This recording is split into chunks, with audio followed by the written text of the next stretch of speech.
Muy buenos días, amados hermanos.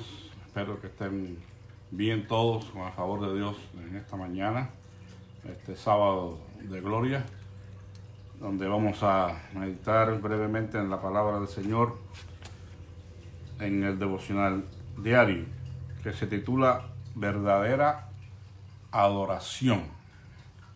Y el texto para nuestra meditación está en Romanos capítulo 12, versículo 1, que dice así: Así que, hermanos, os ruego por las misericordias de Dios que presentéis vuestros cuerpos en sacrificio vivo, santo, agradable a Dios, que es vuestro culto racional. La lectura dice, de parte de nuestro hermano Müller: no todos los cristianos miran las pruebas, las aflicciones, las pérdidas, el dolor, la enfermedad y las privaciones como algo que Dios permite para su bien. Y no obstante, invariablemente estas dificultades tienen como propósito el bien del creyente. Continuamente debemos procurar reconocer cuando la mano de Dios está obrando en nosotros y creer que el Señor siempre quiere nuestro beneficio. Dios así lo afirma enfáticamente en su palabra. Ahora bien, sabemos que Dios dispone todas las cosas para el bien de quienes lo aman, los que han sido llamados de acuerdo con su propósito. Romanos 8:28. Mi especial consejo para mis compañeros creyentes en el Señor Jesús es que busquen entrar cada día en la gracia y el amor de Dios, ese amor que lo llevó a dar a su Hijo unigénito para nosotros, y en la gracia y el amor del Señor Jesús, amor que lo llevó a tomar nuestro lugar para que, constreñidos por amor y gratitud, sean guiados progresivamente a rendir al Señor su fuerza física y mental, su tiempo, dones, talentos, posesiones, posición en la vida, su rango y todo lo que son y tienen en la vida. Con esto no quiero decir que deben abandonar sus negocios, empleos o profesiones y convertirse en predicadores, ni que deben tomar su dinero y darlo al primer mendigo que se los pida, sino que deben considerar propiedad del Señor todo lo que tienen y verse a sí mismos no como propietarios, sino como administradores, y estar dispuestos a usar parte de lo que tienen para el Señor cuando Él lo requiera. Aunque el creyente falle en este punto, esto y nada más es lo que el Señor espera de él. Y dice la oración: Señor Jesús, es difícil poner a tus pies todo lo que tenemos en nuestra vida.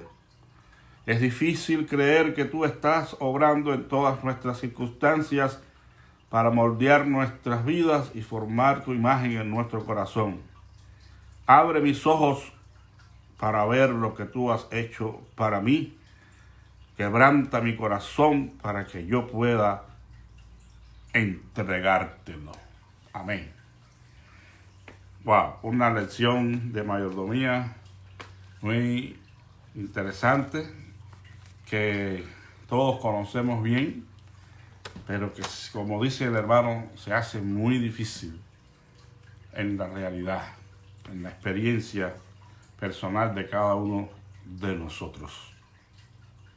Creo que lo fundamental es que podamos entender, como dice muy bien nuestro hermano aquí, que no tenemos absolutamente nada que sea nuestro, de nuestra propiedad. Dios nos los ha dado todo y es el verdadero dueño de todo. Todo lo que somos y todo lo que tenemos debe estar al servicio de nuestro Dios. No debemos poner objeción alguna cuando Él demande alguna cosa de nuestras vidas. Y eso se dice fácil. Pero piense por un momento en el caso del profeta Ezequiel, por ejemplo, cuando sus propósitos eternos, en sus propósitos eternos, Dios le dice a Ezequiel que el deleite de sus ojos le sería quitado, y de la noche a la mañana, y le prohibió incluso derramar una lágrima. Ezequiel tenía esposa y estaba enamorado, pero era como si no la tuviera, porque si Dios dispuso de ella de esa manera, es porque Ezequiel era un hombre que había entendido este principio. El profeta el profeta Oseas, fue un hombre que tenía reputación y respeto ante la sociedad, porque era un profeta, un representante de Dios, alguien que hablaba de parte de Dios al pueblo, una figura vista y reconocida por todos, ejemplo de moralidad, y bueno, todo lo que representaba ser la boca de Dios en ese contexto israelí. Y Dios le da una orden que pudiera parecer contradictoria. Le manda a casarse con una mujer de mala reputación. Oseas tenía reputación y no la tenía, porque estuvo dispuesto a ponerla en riesgo ante la orden del Señor. Y así podemos citar innumerables casos. Y yo creo que el caso por excelencia es el caso de María. Esta jovencita de apenas 13 o 14 años, cuando el Señor le da la noticia de que iba a quedar encinta por la obra del Espíritu Santo, y todos los riesgos a los que ella se exponía con este asunto, el dime y qué te diré del pueblo, las críticas, los comentarios, el abandono de José, su prometido, incluso la muerte apedreada. Pero las palabras de María nos llenan de gran emoción a todos. He aquí la sierva del Señor, hágase conmigo conforme a tu palabra. Amados hermanos, tenemos que vivir como que no tenemos absolutamente nada, porque todo lo que tenemos es del Señor.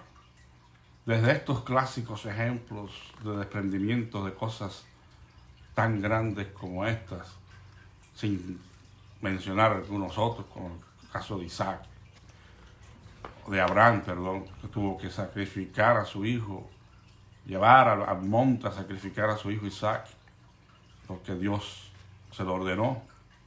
Podemos mencionar cosas tan simples como la viuda de Sarepta, que digamos simple al lado de esta, pero no fue nada simple cuando el Señor le ordena alimentar al profeta Elías con la última harina y el último chorrito de aceite que tenía, y que le diera de comer al profeta antes que a su hijo, y ella y su hijo estaban muriendo de hambre.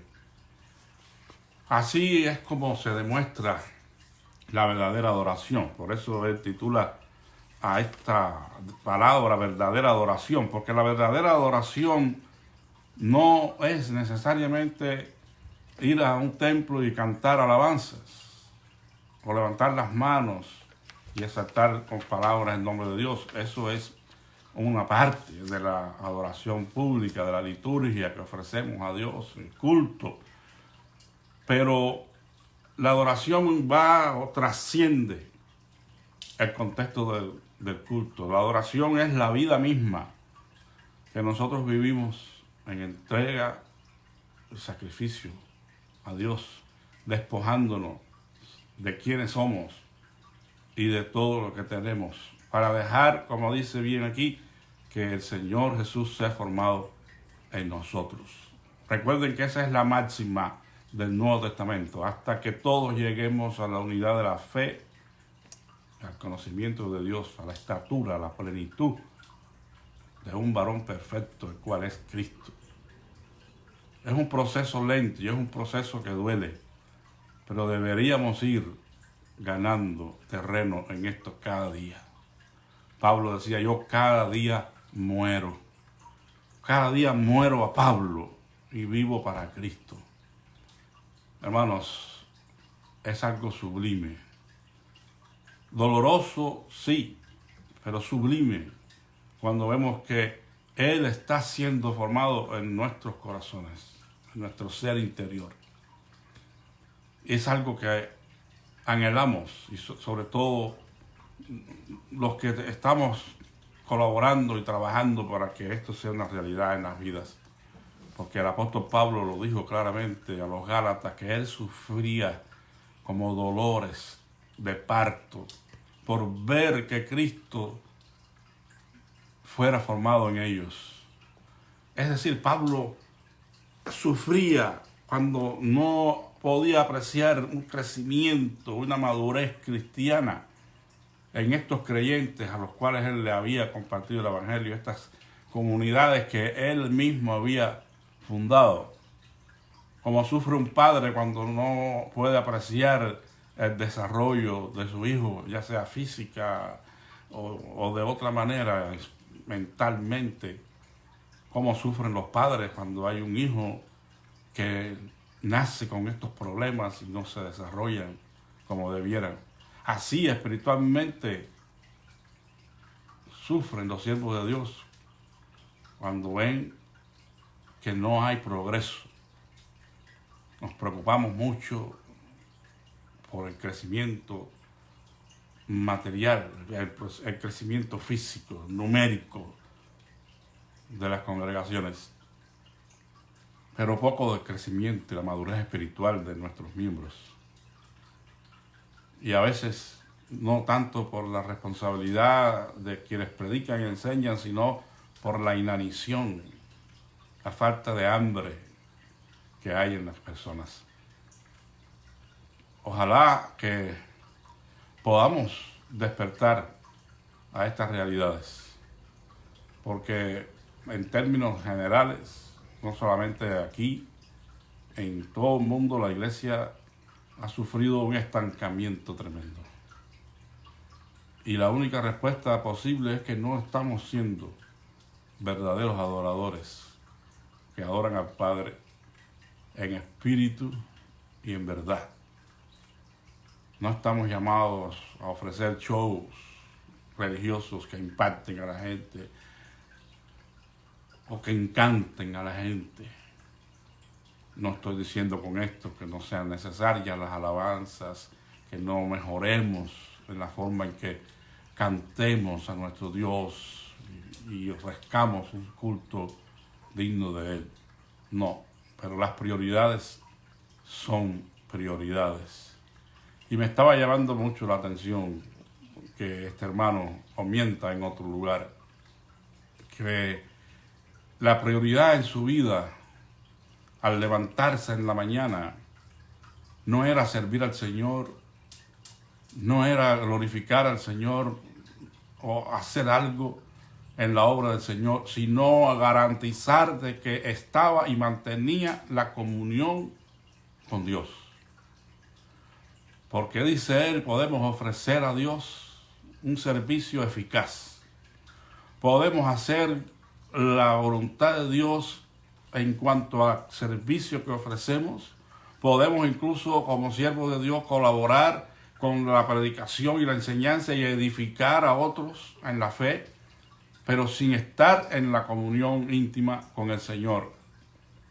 Y ahí, como se dice en buen mexicano, estaríamos regándola. Nosotros lo que necesitamos, como decía el hermano, es ante todo en la mañana garantizarnos de que estamos en comunión con Dios, de que Él nos habla a nosotros primero en su palabra y nos quebranta. Él decía que estaba acostumbrado a levantarse y después de vestirse, entonces ir a la palabra y a la oración. Pero que ese hábito él lo cambió en su vida. Claro, no quiso decir que él hablaba con Dios desnudo, pero se entiende, ¿verdad?, que él se levantaba de la cama y se tiraba sobre sus rodillas ante todas las cosas. Y ante todo, él buscaba el rostro de Dios. Y realmente, pues, su vida fue un impacto, su vida fue un ejemplo para todos. Nuestro Señor Jesús le dedicó largas horas a la oración. Por eso, hermanos, asumamos el reto que el Señor nos da de ser verdaderos adoradores. Gente que no tiene absolutamente nada y que lo que tiene entiende que Dios se lo ha dado para que lo administre en su obra, para el servicio de Él y de los demás. Sepamos prescindir de todo aquello que tenemos cuando Dios lo necesite. Esa es la verdadera vida que agrada a Dios y la verdadera adoración. Recuerde que cuando el pueblo ofrecía a Dios un excelente ritual, ofrecía todos sus sacrificios en el templo y hacía o celebraban sus asambleas solemnes, sus reuniones perfectamente elaboradas, todo a pie de la letra allí.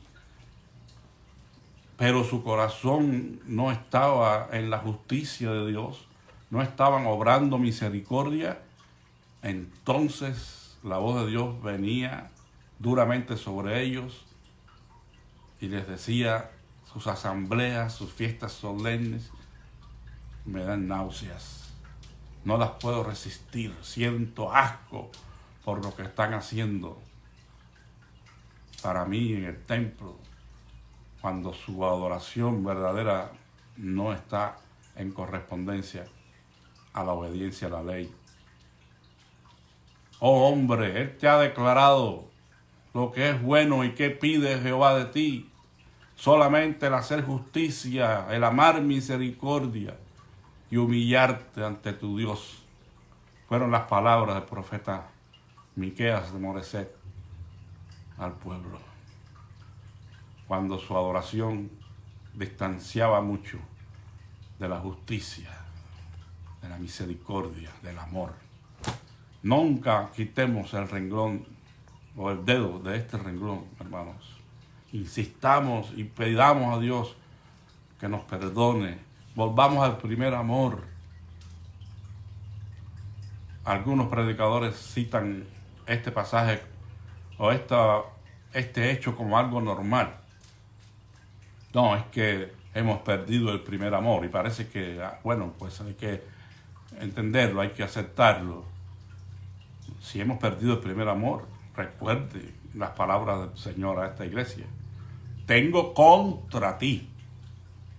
No le dijo, bueno, pues está bien, entiendo, eso suele ocurrir y está bien, entiendo, han perdido su primer amor. Dice, no, tengo contra ti que has perdido o que has dejado tu primer amor, por tanto, arrepiéntete y haz las primeras obras. Hermanos, tomemos a Dios en serio y seamos esos obreros aprobados que usan bien la palabra de verdad.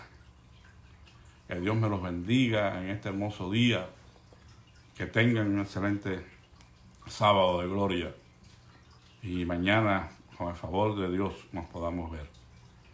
Vamos a orar. Gracias te damos, infinito Dios, en esta mañana por el privilegio de estar en tu presencia y por poder, Señor, aprender un poco acerca de la verdad de ser un verdadero adorador. Ayúdanos a vivir como si nada tuviéramos y a rendir ante ti y a entregarte a ti y dejar que tú hagas uso de todo lo que tenemos en el momento que tú lo desees, Señor. Y nosotros podamos sentir la satisfacción de escuchar tu voz en nuestros corazones que nos diga: ven, buen siervo y fiel. En lo poco has sido fiel, en lo mucho te pondré. Entra en el gozo de tu Señor. Que la entrada que podamos tener un día al reino de nuestro amado Señor Jesucristo sea en humildad, con la cabeza baja, pero con gratitud en nuestros corazones y satisfacción para saber, Señor, que hemos sido aprobados por ti, como predicábamos ayer. Y Jesús pudo decir en medio del dolor de la muerte: todo ha terminado, consumado es. Bendice a mis hermanos en esta mañana. Te pido por cada uno de ellos, Señor, en sus necesidades. Tú sabes cuántos están sin un empleo, teniendo necesidades de pagar sus biles, de sustentar a su familia. Te pido que en el nombre de Jesús que abras puertas para cada uno de ellos, Señor, y provea sus necesidades, por la salud de los enfermos, por nuestras ancianitas, Señor, que algunas de ellas ni siquiera pueden ver estos videos. Consuela sus corazones, fortaléceles, sánales, Señor, cuídales. Así, Padre, por el bien y funcionamiento de la iglesia, que al terminar estos días podamos ver nuevos bríos, nuevas fuerzas para servirte, un aprecio mayor de todo lo que tú nos has dado. Permite que los que se han retirado, se han alejado por alguna causa, puedan regresar a nuestra iglesia, Señor, al compañerismo de los creyentes, porque ellos lo necesitan y nosotros los necesitamos a ellos y los extrañamos, Señor. Ten misericordia de todos. Guárdanos a todos muy cerca de ti en este día, te lo suplico humildemente, en el nombre y por los méritos de nuestro amado Señor Jesucristo. Amén. La paz de Dios, hermanos, sea con todos ustedes en este día y nos vemos, primero Dios, mañana. Amén.